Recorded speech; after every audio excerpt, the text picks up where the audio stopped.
Okay,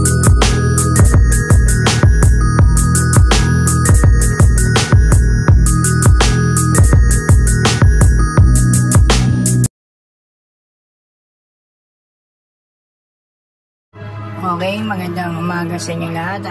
Tingnan muna natin, linisan natin yung map sensor ng Mirage G4. Okay?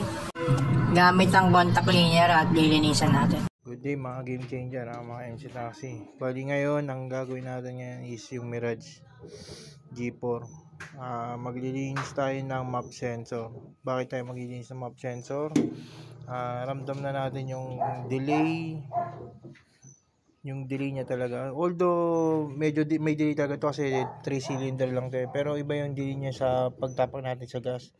Tapos napansin ko malakas na siyang kumain ng gasolina. Bali unang gagawin natin is tanggalin natin yung negative ground. Ito yun. Tapos tanggalin natin tong socket.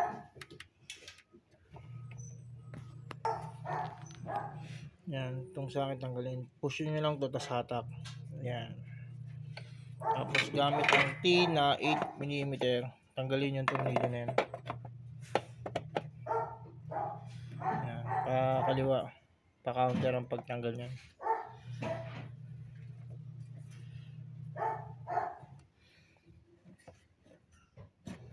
Yan. Bali ang gamit pala nating panlinis is wala yung map sensor cleaner contact cleaner na lang binili natin. Yan. Bali, yan din ang gamit ko dati. Ito, tanggalin natin ito ng kamay.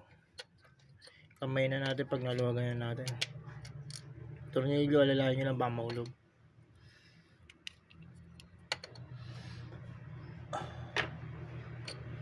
Tapos, pagtanggal ng map sensor, angat nyo lang, alog nyo ng konti, dahan-dahan lang.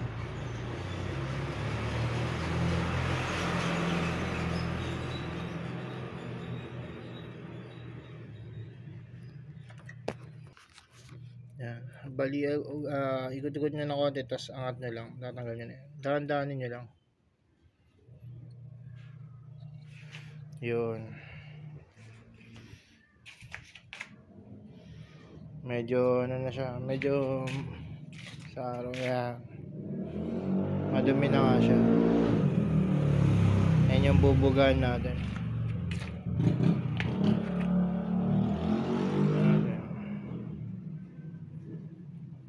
Ayan. Gamit natin yung pang ano natin, pang buga natin yung contact cleaner. Okay. Ali, yan lang yan. Ito yung map sensor natin.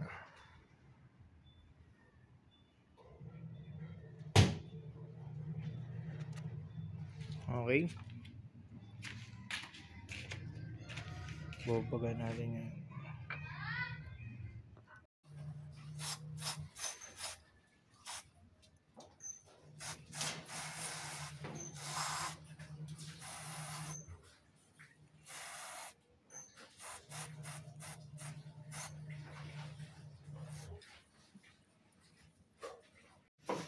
Yan, okay, malinis na siya. Hindi, ito kanina dumi oh. Yan. Ngayon, pagkapapahid ko dito, wala na. Ano, wala na. Wala na. Patuloy lang natin. Pero quick dry naman yan. Ayun lang natin. Quick dry naman yung ginamit natin. Medyo tinatagdag ko lang sinipan ko. Para pagka binalik, tuyo-tuyo na talaga siya. Okay. Okay. Pagka ibabalik na natin. Ayan sa throttle balik niya. Pagbabalik natin is dahan-dahan lang.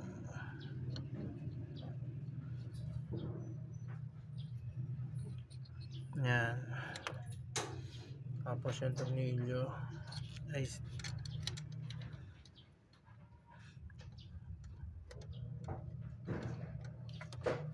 gamit din ng T na 8. Kung medyo nahirapan kayo, pwede nyong pwede nyong baklasin yung airbox.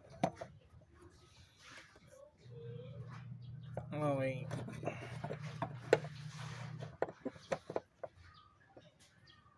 Tamang ipit lang yan. Tapos balik mo yung socket. Para hindi na kayo mag-reset. Hindi siya mag code error. Ayan, buksan natin tong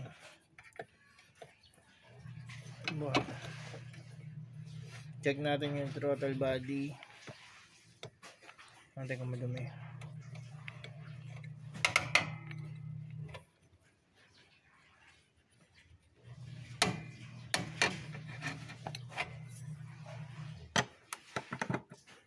Dito na rin naman, nabukas naman na. Check natin itong mga to. Air filter nito, kabubuga ko lang. Bukas mag-engine ano tayo. Engine yung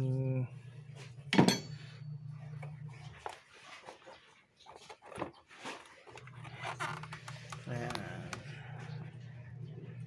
Malinis naman yung throttle body.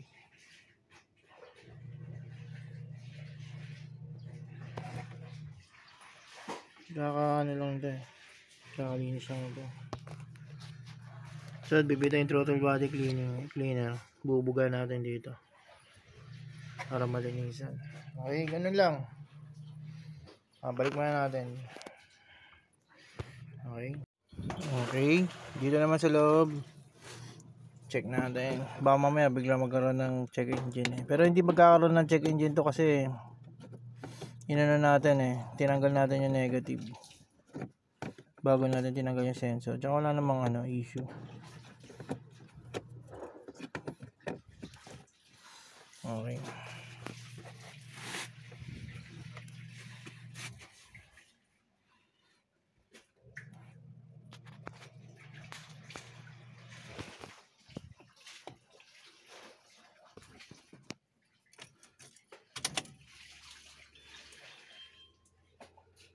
Okay, start muna natin ayan, walang check engine.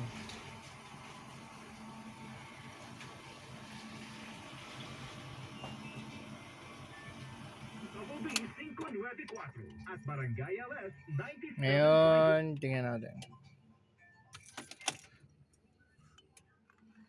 Turn the ignition on, press indicate, continue.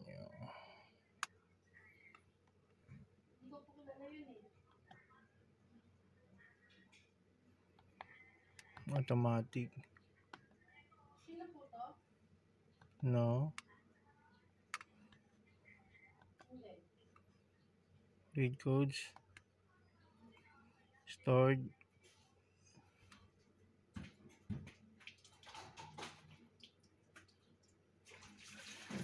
No code stored. Okay. Pending codes.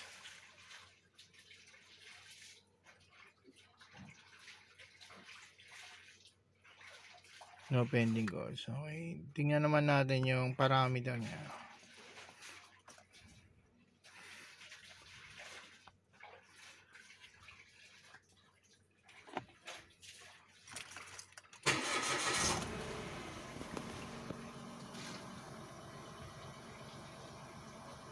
Natin dito.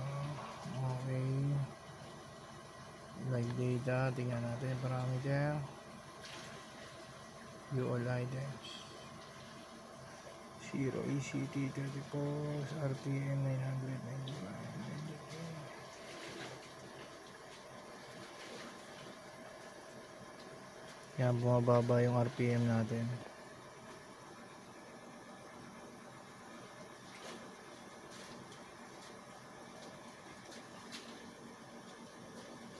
Dapat yung mga 800.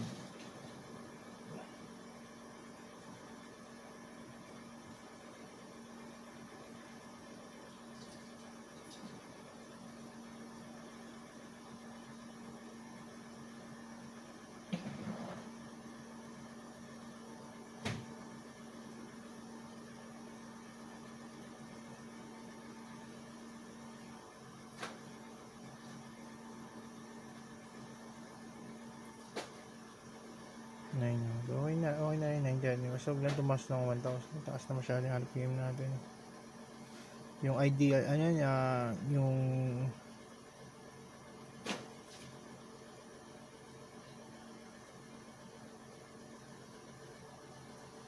Warm up 42.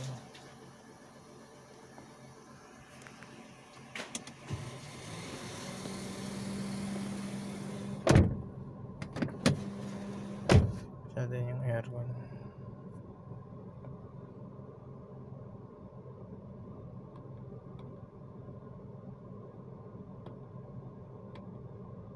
Ayan, nag 800 na yung RPM. Umaba na.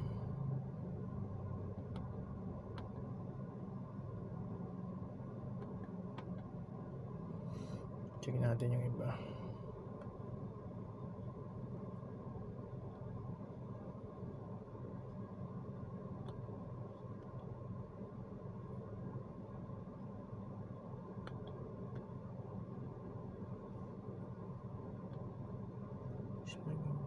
Catalysis.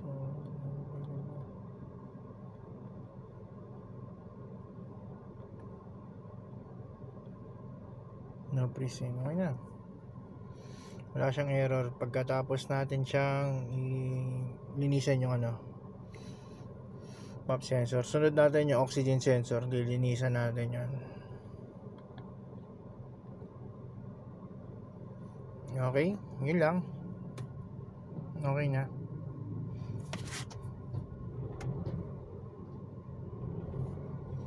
Maglilinis na lang tayo ng engine natin.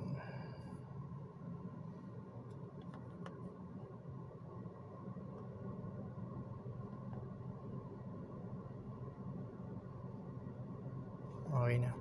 Salamat.